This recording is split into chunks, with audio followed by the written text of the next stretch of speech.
Our next guest here on Habits and Hobbies is none other than Fisher. Fisher is one of the directors of Moorlands Camp and has also been a key contributor to our Lead On series right here on YouTube. Now, we are so lucky that Fisher found the time to sit down with us and talk with us about one of his all-time favorite hobbies. So without any further ado, please help me introduce Fisher. Fisher, welcome to Habits and Hobbies. It is so good to see you today. Zeke, it's wonderful to be here today. I'm so happy that you reached out to bring us together in this time. Oh man, the pleasure is all mine and the cast and crew here at Habits and Hobbies. They're doing such an amazing job these days. I really appreciate, them putting all of this time and effort in when, there's a lot that's unsure and a lot that's unknown, but they're really making it work for you right now, and that's great. Yeah, always a good time to just, shine some light on those behind the camera. Absolutely. And all the hard work that they do. All right, so Fisher, I think that, we could go on for hours about this topic, that topic, but we're here to discuss something very specific today. Absolutely. And why don't you, just get right on into it? What are you here to talk to us today about? So today, my habit that I've been working on correct me if I'm wrong, but you're doing a series right now through your show of habits and hobbies of what people have been working on sort of through some of their quarantine time and just things that in general they like to do to keep themselves engaged and interested and sort of what they do in their free time. And so yeah, you got it. Oh, good. Did my research. That's your background, people. Sending out the right writers before I go. So for me, my habit is playing music. So that's something that, now, to be totally fair, is not something that is unique to my, quarantine time or anything like that. I've been playing music in some form and practicing and taking lessons and things for somewhere around probably 21 years or so at this point. Oh, wow.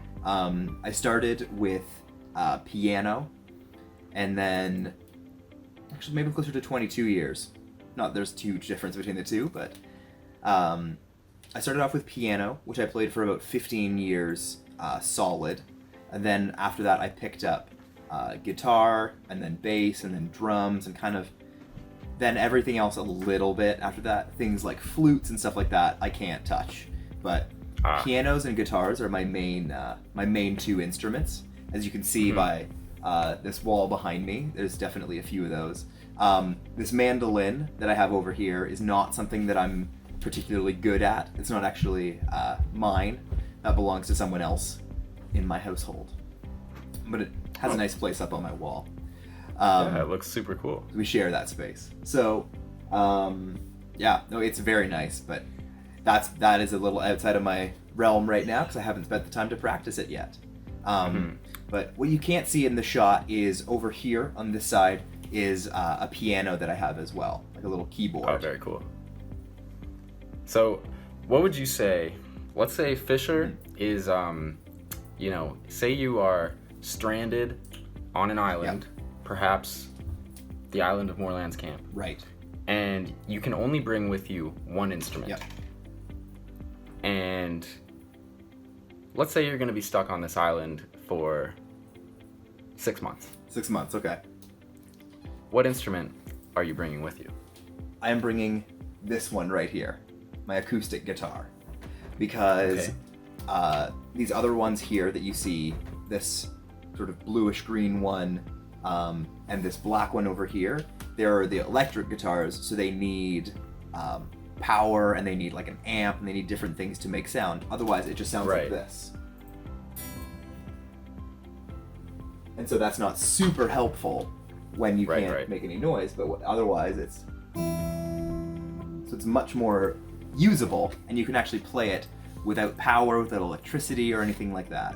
Because now I know you stranded me on Moorlands, which has power and electricity most of the time, but I would still choose that because then I can go anywhere with it and I don't have to be tethered down. Right, that's really good consideration. I didn't even think about that. also some good portability with that Yep. guitar.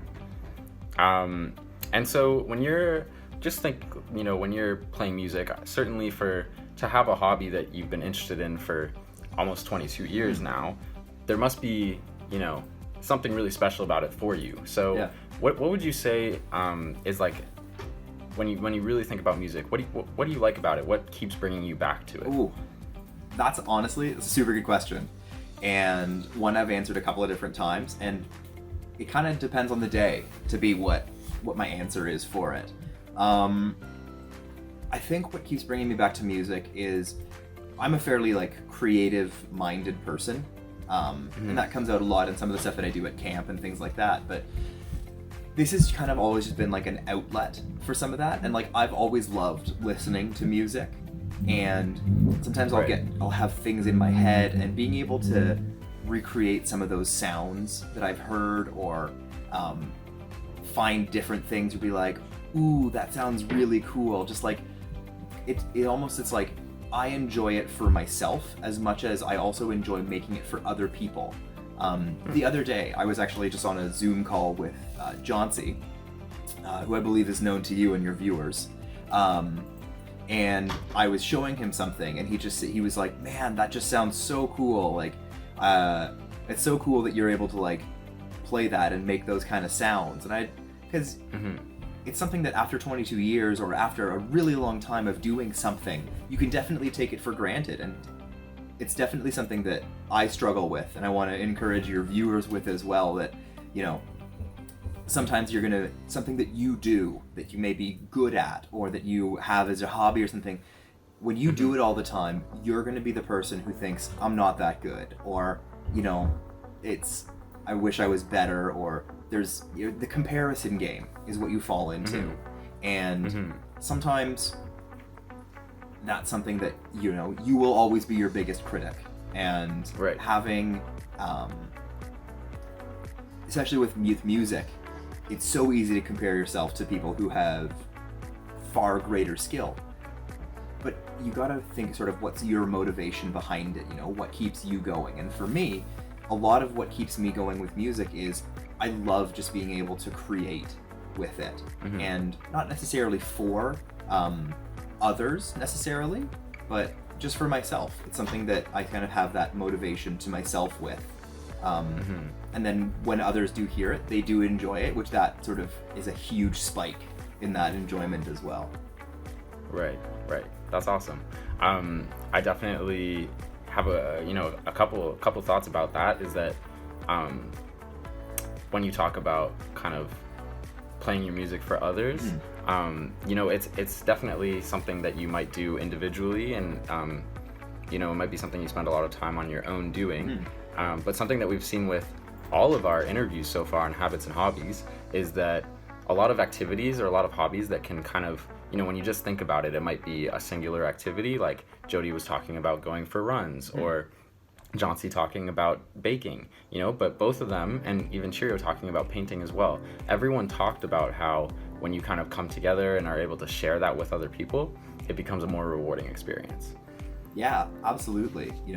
There is something that is so much fun about playing with others, like playing in a band even, or not even that, because that can be really hard to coordinate. But for people so a good friend of mine, Casper, so some of your viewers might know him, but if they don't, he works up at the summer camp with me as well.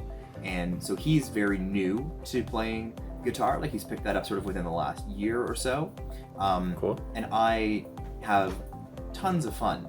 I love playing with him. And even though people might think, well, how, or somebody with a lot of skill wouldn't want to play or have that experience with me who's not, it's if someone is truly passionate and loves something, it won't matter to what sort of level they're doing it or with who they're doing it, as long as they can share that, then that's going to be something that they're going to love no matter what. Yeah, very cool. And that actually kind of also reminds me about how another theme that we've kind of seen through our other interviews is that it's never, while this might be something a hobby you might have had for a long time, it's not necessarily something you've had to have done your whole life. And it's never too late to pick something else up. Definitely. I've been playing guitar for probably, I would say, 12 years. But there are people who have been playing it for 3 years who have put a lot more time into it and a lot more focus, who are a lot better than I am in the skill department. And that's great. They're like, there's definitely times that I wish I was like better, but Of course. I mean, who doesn't, right? But the thing is, you can always find something to compare yourself to, and I've said this before in like a Moreland's Minute and a few other things like that, but it's really important that the only person that you compare yourself to is yourself from before. So, I picked up a guitar that I hadn't, that was one of my first guitars, and I played it for the first time in probably close to 6 or 7 years, and a friend of mine who was around pointed out and said, man, I bet when you first got that guitar, you wished you played as good as you did now. And I hadn't even thought about that, but, me playing guitar 7-8 years ago versus now is such a huge jump. And, back then, now the skills and stuff that I have now are what I would have wanted then. So, and it works to doing anything. Like whether you're running, whether you're baking, whether you're painting, whether you're playing this, whatever you're working on, if you're better than you were yesterday, even by a tiny bit, that's amazing. Any growth is growth, and people grow at different rates, just like plants grow at different rates, as I'm sure you would know. Yeah, maybe a little sneak preview for something in the future. Maybe. That really reminds me of a quote actually that I recently came across that's basically saying the exact same thing that you just said, which is the only person that you should try to be better than is the person that you were yesterday. Wow, yeah. So pretty much exactly what you just said. Yeah, just way more succinct and better, so. No, I think you did a pretty good job putting it all together and giving it a larger context. But one thing that I also would like to just kind of go back to is you talked about how you've been doing music for so long and how you kind of alluded to the fact that, it can be tough sometimes to kind of stick with it or, stay focused, and it seems to require a certain deal of personal leadership to be successful and, make it work over a long period of time. So with that in mind, do you find that there are any Moorlands leadership habits or qualities that particularly are relevant to music? Oh man, absolutely. The thing is, you can tie a lot of the habits and qualities to anything, but there are some that are really clear. I think a big one is responsibility.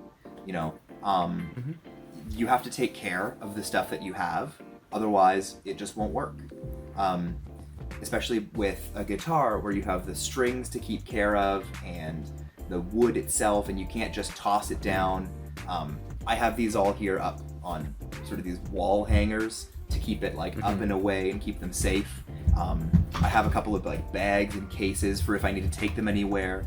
But you really need to take care of your stuff, and especially with guitar stuff, because if that wood cracks, then it just isn't going to work, and you're going to have to pay quite a bit of money to get those fixed. And then it's a responsibility for sure, but you also will have a responsibility to yourself to practice and to continue to do that. But a big piece that goes in with that practice is self-respect. Because it's super easy to practice something once, mess it up, and give up. And say I'm not gonna get this. This is too hard. There's too many people who are better. This is taking me too long.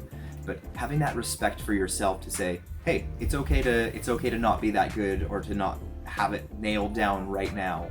I'm gonna go through and I'm gonna keep trying. Sort of that respect for yourself and for your process is really gonna be a big part of moving forward. And I think too, we talk about taking care of yourself inside and out, and this can be something a lot of people find playing music, myself included, to be just a nice sort of calming release. So we're talking about like self-care, so taking care of yourself. This is something that I do for that. If I'm having like a really bad day, or I'm really frustrated, or I'm just super annoyed, so it's really easy for me to plug this in, turn it up a little bit, and then just sort of like, it's just like it can be a bit of that release for me, where I can then really be like calming out of it, which is great. Right. And then one that you might not think applies super well is actually trustworthiness. Okay. And there's two ways of that. One is trusting in yourself, that you do have this ability. Even if your ability is, I can play 3 chords, you can do that. So it's something that people get a lot, where they have like sort of stage fright or things like that, and that's where that self-reliance and that self-confidence and that trusting in yourself can really play and be like, you know what, I do know how to do this, and it is okay. And if you make a mistake when you're playing in front of someone else, then it comes back to that respect side of things.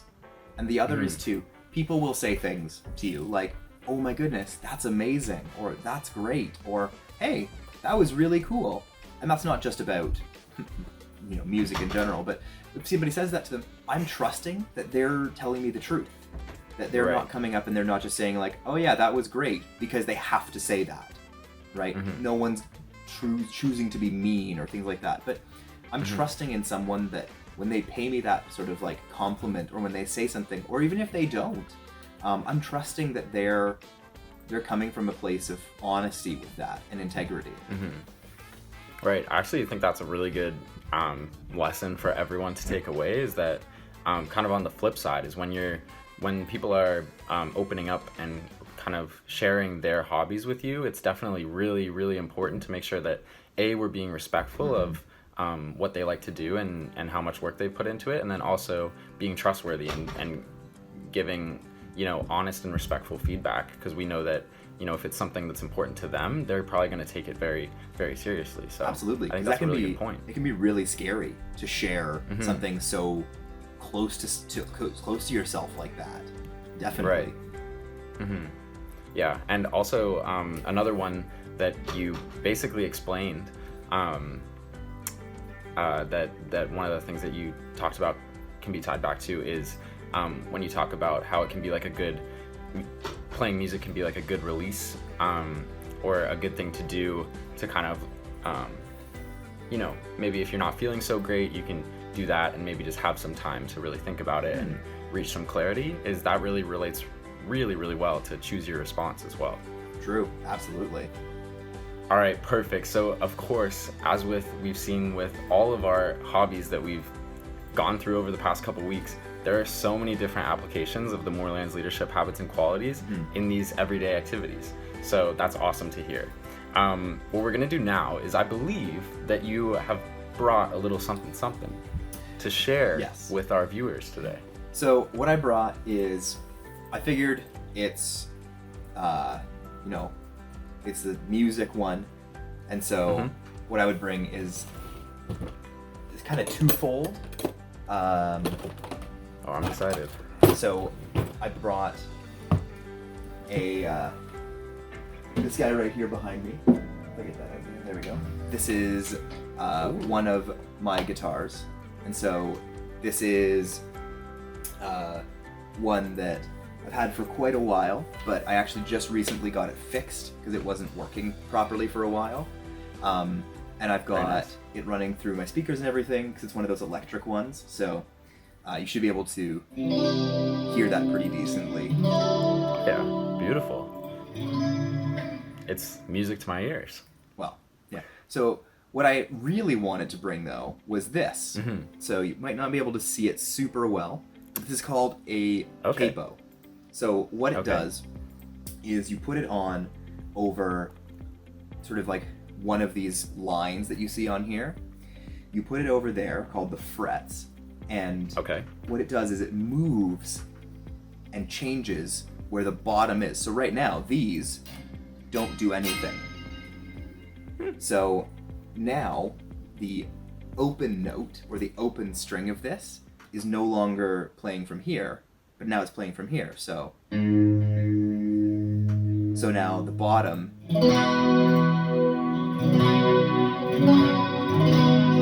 is up there. So it fully changes the perspective of the guitar. And the reason I wanted to bring that I thought that was kind of cool.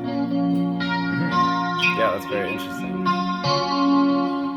Is it's a way that you can play something that might be a little bit more difficult. So instead of so what I just played up there, in order to play that here, I would have to go like this, and then change things it becomes a lot more difficult to see things in that sort of different way. But right. Taking the time to adjust that means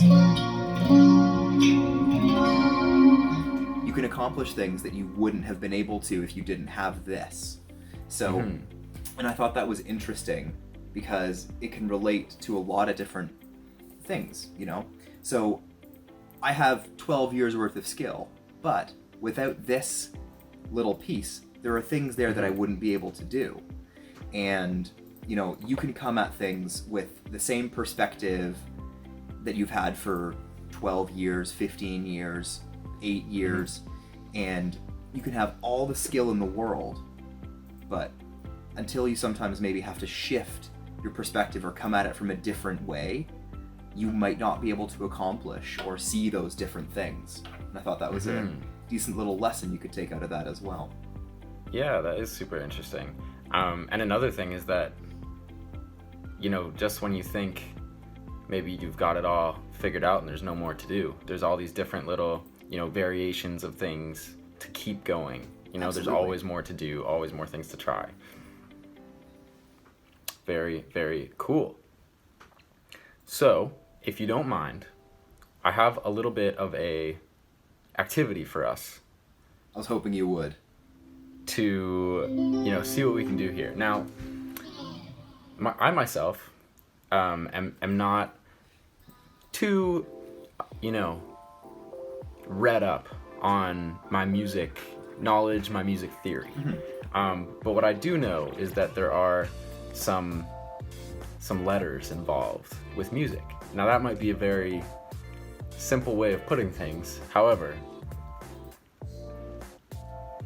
that's my understanding right now. That's fine. So, no, you're totally right. That's like 100% it. The notes. Cool. And those all have. Those are called notes. Okay. Yeah. And so could you maybe go through just the basic notes really quickly, so that we can just learn something really quick? Sure. So the typical you have what's called the musical alphabet, which goes from A to G. Okay. So you have A, B, C, D, E, F, G, and then you're back to A. So it just repeats that. So your musical alphabet is much easier.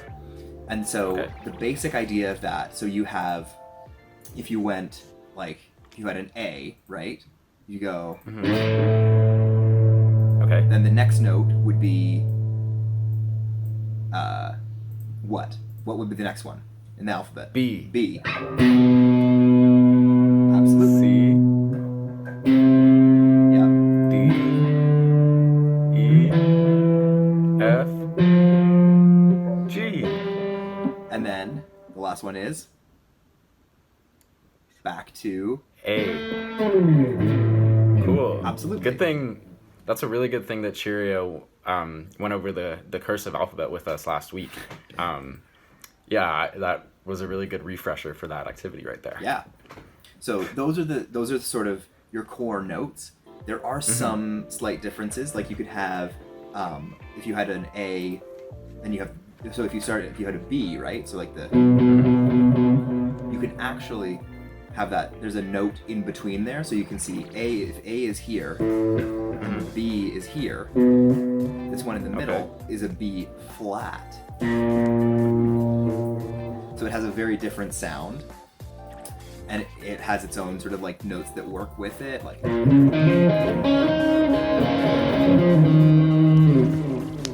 So there's all kinds of different notes that work well with certain Right. notation and different sounds and Right. what have you. But those are sort of your basic notes. Is those Very cool. So alphabet ones. So that brings me to the real, heart of this activity, which is seeing what notes may work well together, but in the form of words. Okay. So, we're using A to G in the alphabet, and you can spell quite a few words using those letters. Definitely. So, what I'd be interested to know, Fisher, is if we could see what some of these words might sound like. Absolutely. Do you think that's something we could give a try? For sure. It might take me a quick second to figure out the best place of that, but I think that's a really cool idea. I like that. Okay, so let's just start out with our simple ABCs. Okay. What would ABC sound like? ABC would be... Oh, that sounds really cool. It does, yeah. It's got a nice sort of like mysterious tone to it. Yeah. Whoa. All right, I'm impressed already. Now, what if we went with bag, like BAG? Well, let's see. So I gotta hit. So we've got BAG. What's the best place to hit that for me? If I go. Is it okay if I don't do it exactly in the right order? So if it's the right note, like so, if it was BAG, but if it was like GBA. Yeah. Okay. Sure, because all you gotta do is just mix them around and it's bag. It's really the same thing. Exactly. So then, if I play the G here, and then I play the B here, and then... one second. Remind me of the word again? I've already forgotten it. Bag. Bag. Sorry. Thank you. So if I played that, that could be here, like this.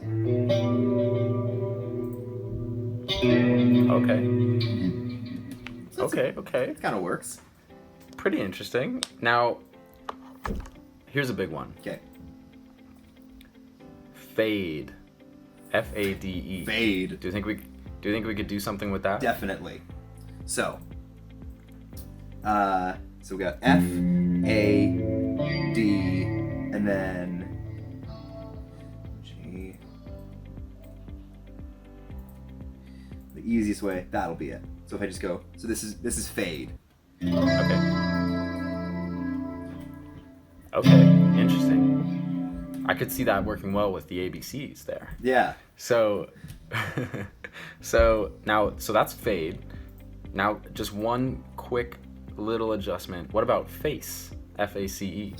Okay, so F, A, let's move that around a little bit. I'll do that here, so F.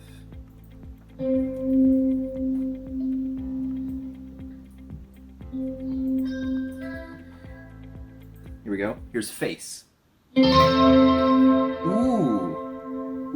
Cool. Face is dope. That's very cool. So, that's super cool how, because, fade, face, it's only a one letter difference. But a big difference. You can hear quite a difference. So that's super cool. And then I've just got one more for us that I think will be a crowd pleaser amongst our audience. Okay. And certainly amongst Johnsy.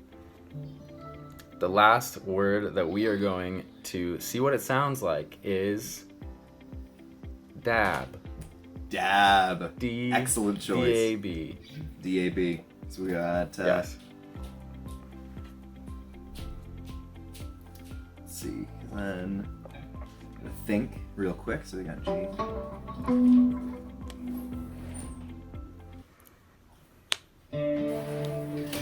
Here we go. Here's dab.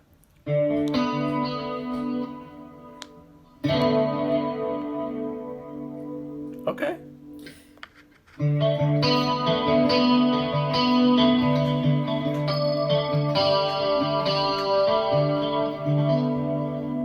Very cool. Very Those are very actually good for dab. Those are really very cool. good for dabbing along. Those were, yeah. That was really cool. So those chords, like those sounds, really, they're things that I wouldn't have necessarily thought to put together as like words and things like that. But those have some really cool sounds. Yeah. Maybe, if you're ever experiencing musician's block, maybe just pulling out some words and seeing what they sound like, and see if you can do anything with them.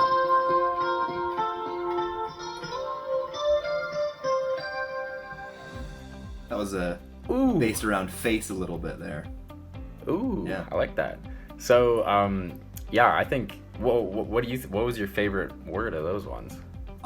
Definitely face. Yeah, I agree. Face I thought was- that sounded really, so- really cool. What you might not know. So F, A, C, and E. So that is a real chord that you've Whoa. actually. So F. So the A, C, and the E makes up the A minor chord, which is Okay. this, with a few other little notes in there. But then when you add in that F, that is adding in the, oh my goodness, my brain's turning off. But that's adding in another sort of tone that works Sure. well with those. So instead of just, you have that, and then you could go up to that G.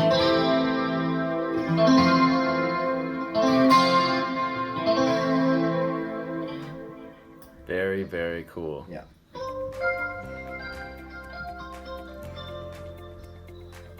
So, All right. yeah, that was really Well- cool. I really enjoyed that. Thank you so much for putting that together. That was fun. Yeah, that was awesome. Well, that's all the questions we have for today. Thank you so much, Fisher, for coming on the show. That was a real blast. Happy to be here. Thank you for having me on. It was a lot of fun. Awesome. Yeah, anytime. You just get your people in touch with my people. Will do.